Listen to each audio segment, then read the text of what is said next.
There is a man on a porch 4 miles from the nearest power line, and it is 95 degrees, and he is drinking his coffee hot. 2 in the afternoon, the worst hour of a July heat wave. He is 80 years old, sitting in the full breath of summer under a straw hat, and there is not a drop of sweat on him. Behind him, through the open door, his house is cool, not store cold, but cool like a creek bank in the shade. No air conditioner. No fan. Not one wire. Now think about your own house at 2 this afternoon. The thermostat you have already pushed down 3 times since lunch.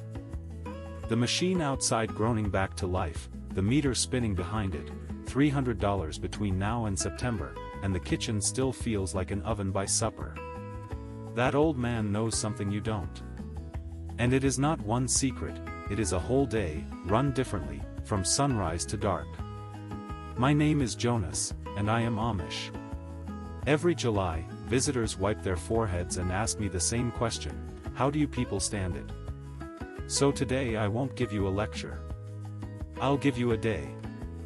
Walk it with me, from 4:30 in the morning until the stars come out, and along the way you'll pick up all 7 of the ways my people keep cool, most of them free, most of them ready to use in your own house tonight. And at 2 o'clock in the afternoon, we'll do the one thing the modern world calls lazy.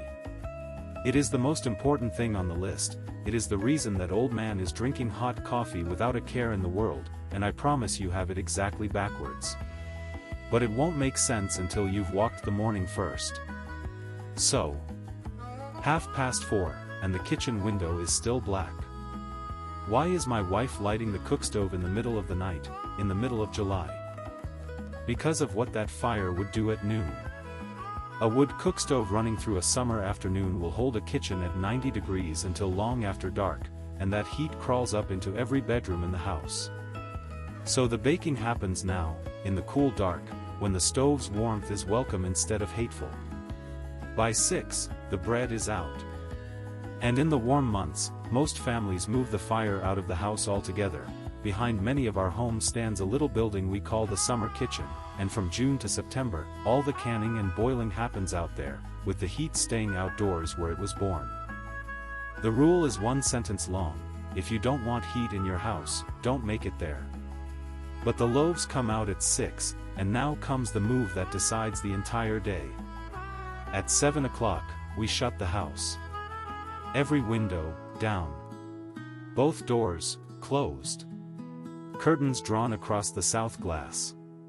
To modern eyes it looks like madness, sealing your house just as the day begins, but the house spent all night drinking something, and now we're locking it in.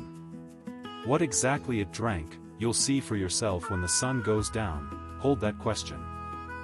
For now, know this: the thick walls, the stone, the wooden floors, the heavy oak table, all of it is holding last night inside it, the way a rock pulled from a creek holds the cold. Walk into our front room at 2 in the afternoon and lay your hand flat on the wall. It's cool to the touch. The house is spending the night it saved, hour by hour, and it won't run out until evening. A sealed box standing in open sun, though, is just an oven with curtains. So the house was never allowed to stand in open sun. Come outside at 10 o'clock and look at what's throwing the shade. The roof, first. On every old farmhouse the roof reaches out past the windows like the brim of a hat, and that overhang is aimed. In July, when the sun rides high, the brim throws the whole window into shadow and the hot light never touches the glass. In December, when the sun hangs low, it slips in under that very same brim and warms the floorboards. One piece of carpentry doing 2 opposite jobs, and it hasn't needed a repairman in 100 years. Then the trees, planted, not accidental. Big maples and oaks stand on the south and west sides, where the afternoon strikes hardest. Step off the open road into the shade of a grown maple at 10 in the morning and the air on your skin drops 10-15 degrees. Hang a thermometer if you doubt it. All summer that tree shades the roof, and in October it drops its leaves and hands the house back its winter sun. My grandfather called the maple the only air conditioner that pays you back. It cools your roof in July and fills your syrup jugs in March. Plant one this fall. In a few years it works for you, it'll still be working for your grandchildren. But noon comes, and at noon the shade shrinks to almost nothing and the whole world stands in the light. This is the hour the house has to breathe. Step inside an old farmhouse at midday, dead still August, not a leaf moving outside, and you'll feel a soft draft cross your face. It was built in. Hot air rises, that plain fact can run a whole house. Open a window low on the shaded north side, and open something high on the far side, an upstairs sash, an attic vent, the little cupola you see riding on top of every good barn. The heated air streams up and out the high opening, and as it goes, it pulls cool air in through the low one to take its place. The house becomes a slow chimney made of air, drawing all day with no wind and no power. Those tall old windows and rooftop cupolas were never decoration. They were the machine, and it still runs anywhere someone remembers which two windows to open. And then late July arrives, and with it the dog days, the still, wet, 100-degree afternoons when even the chimney of air goes slack. 2 o'clock. The hour you've been waiting for, the hour the modern world gets backwards. At 2 o'clock, we go down and we stop. Down, first, under the house, 6 feet into the earth, is the cellar, and 6 feet down, the ground pays no attention to the calendar. It holds near 55 degrees through a July heat wave and a January storm alike. That's where the milk and butter sit, and on the worst afternoons it's where the people go too, shelling peas on the cool stone floor, mending harness, children playing at your feet. The coolest room a man owns was under his boots before he was born. It costs the work of a shovel, once, and nothing again forever. And stop, dinner at the long table, and after it, an hour of nothing heavy. The porch. The mending. The old man and his coffee. While we sit, do something for me. Tell me, down in the comments, the hottest place you've ever had to live or work through a summer, and what you did about it. I read every word down there, and I promise there's more good sense in that comment field than in many a book. Everything I've shown you since 4:30 has cost nothing. What's left is the part that explains why my people end the summer unbroken. Stay with me till dark. Because the afternoon still has one more trick, and you're wearing it. 5 o'clock, the day's heat piled up high, and my grandmother walks to the west window and hangs a wet linen sheet where the evening breeze comes through. Air crossing damp cloth comes out cooler on the other side. Stand 3 steps into the room and you can feel the difference on your arms. It works because drying water pulls heat away with it, the same reason you shiver stepping out of a pond in June, even at 80 degrees. A basin of cool well water for the wrists and face runs the same engine on a smaller scale. So do loose cotton and linen clothes, which let moving air do its work against the skin instead of trapping the damp. Sweat is not your enemy in July. Sweat is the cooling system you were born with, and given a little moving air, it'll carry you to sundown. And now you know the old man's coffee trick too. A hot drink brings on a gentle sweat, the breeze dries it, and he sits there cooler than the man beside him sipping ice water. He was running the engine the whole time.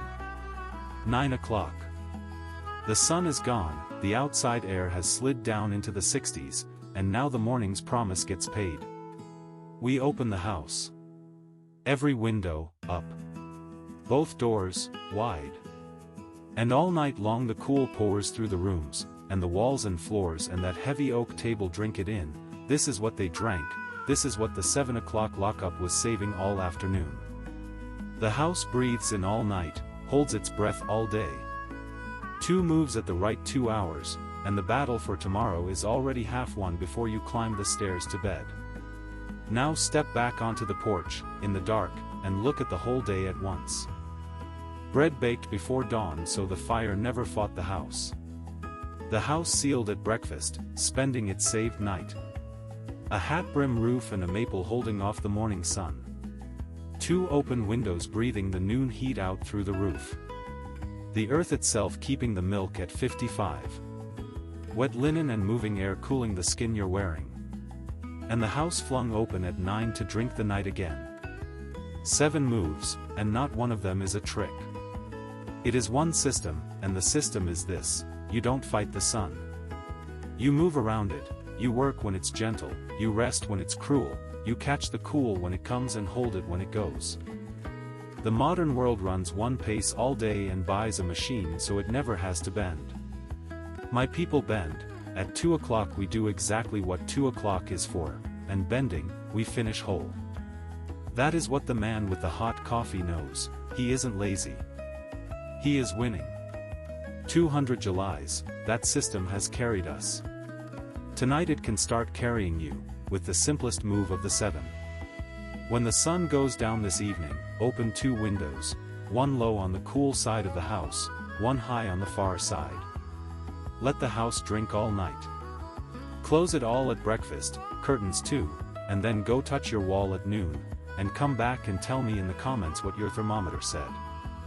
And when the cold months come, and the furnace starts eating what the air conditioner left of your paycheck, come sit with me again, friend. Because the same house that stays cool through July with no machine stays warm through January with no furnace, and I'll walk you through that day too. Until then, the old ways still work.